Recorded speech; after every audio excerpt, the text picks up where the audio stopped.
This is about my extraordinarily weird so-called peers. It took an agenda. It took an agenda built with some very prominent people like Hillary Clinton and some lowlifes like Matt Marcus.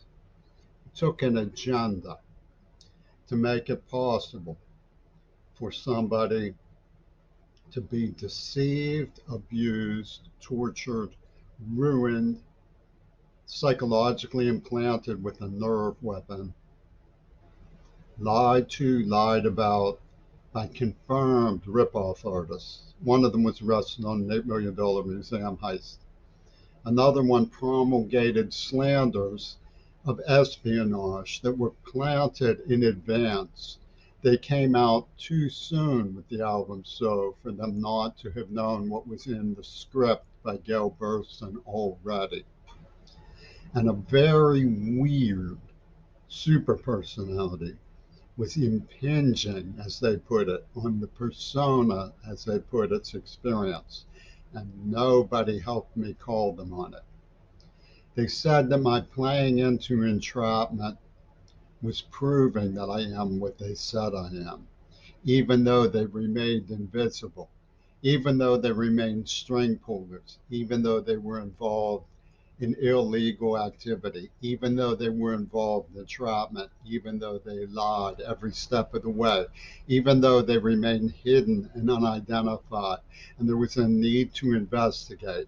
All of these so-called peers put me down, separated me from the pack, and allowed an ugly jackal to take me out. And we know now who was behind it. It took an agenda for all of that to be accomplished. One doesn't need to exaggerate the preeminence of the Israeli grievance in the society of victim status that was called upon by people who were low to justify what they did. We see critical race theory being used as a whipping post by the ultra right wing, except when critical race theory does exactly what they claim it does to someone who they singled out for abuse by critical race theorists. What was done to me by the Black Panthers, by Temple University's African Studies, by Black Studies at the University of Pittsburgh, proves every single word that those cowards, DeSantis and Trump, have ever alleged about critical race theory. All of these people were put together in a wolf pack by Hillary Clinton. It took an agenda for that to all be mongered. In order to understand this agenda, you have to understand that all the way back in the 60s, they were putting together a Stratego board in Elizabethan theater where this crowd would say one thing and this crowd would say the other. It was call and response manipulation. Smiling is the puppet stance, they called it. They put out hair for sexual liberation by the people who released the AIDS attack. That's how it really worked. They came in from the rock industry and said sex, drugs, and rock and roll to create a lemmings and have the pack jump over the cliff. And who would emerge pristine but the Graham family to save the earth from hell, climate change, to flame over Africa by restoring Jesus. And the people who helped this happen were the Zappas.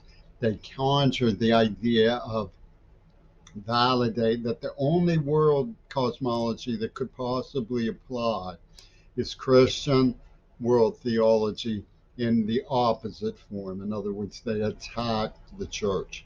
They said that attacking the church was the other side of the coin, invalidating the church cosmology. What I agree with Pope Francis about is that truth comes first with God, and the church must be a pure church closer to truth. And that we should seek the truth. I'm not going to get into Christian nonsense with anybody. What we're talking about is a situation of assassination. We're talking about cold blooded stupidity of an organized level that took an agenda to accomplish. The Israeli grievance does not allow John Schulman to steal $8 million worth of museum books and sell them for his cootery. And yet, Pittsburgh stood there and allowed him to do it based on the Israeli grievance for years and years and years and years. And guess what? They still don't care. So I'll explain my point of view. Okay, I know Greg Carl is still laughing because he foresaw all of this stuff. And he knew that when climate change hit the fan, the people who would be rewarded would be the good guys, the Jesus in Africa. So they're the good guys. They're the good and the pure. Okay, so Greg Carl got his way. He got his way with everybody. Okay, he attacked me. He tortured me. He called it King Crimson, and everybody laughed. What was my point of view in all this? My point of view was simply show the evidence, show the evidence, show the pictures of Holocaust and mistreatment, show the neurotrauma, show the facts that I went to the school principal and said I was going to be killed, then disappeared for months when I was kidnapped and tortured, and nobody looked for me, nobody reported, the police never came to investigate. This was called a provincial norm by the University of Pittsburgh. It was criminally insane. They tortured me and they stalked me all the way to Seattle, where they poisoned me in the mouth, where they chemically castrated me. And guess what? It was a laughing wolf pack of people calling themselves my peers. They were being egged on by women's movement who were constantly sleeping with me and then rejecting me because I was deaf. They called me a fuck boy. I was their toy. And they did this over and over again. And they made a laughing stock of my tears. Girls would sleep with me because they heard when they broke up with me, I would cry. And they wanted to see it. They wanted to see the boy who cried when he was rejected.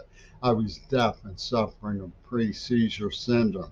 The penis Gabriel came along, diagnosed, and went drilling for like it was castor oil. These people are furiously after an agenda that allows them to pilfer. It allows them to poach. It allows them to lie about history. It allows them to seize the day dishonestly in the peak of dishonor and call themselves the pure and the good guys. Nothing to do with reality. These people kidnapped and they tortured me. And if that's a provincial norm, Pittsburgh needs to be brought to justice, because you're talking about Manson snuff film child pornography, and they're calling a provincial norm. And every single one of my stupid peers justified them and went along with it because of Peter Gabriel.